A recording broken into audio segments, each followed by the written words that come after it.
বন্ধুরা, আজকে আমার রেসিপি পটল পাসিন্দা। তার জন্য লাগছে পটল, কাঁচা লঙ্কা, আদা, টমেটো, কাঁচা বাদাম।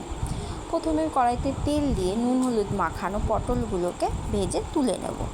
তারপরে আবারও কড়াইতে তেল দিয়ে গোটা গরম মশলা ফোড়ন দিয়ে আদা, লঙ্কা, টমেটো, বাদামের পেস্টটাকে দিয়ে দিতে হবে।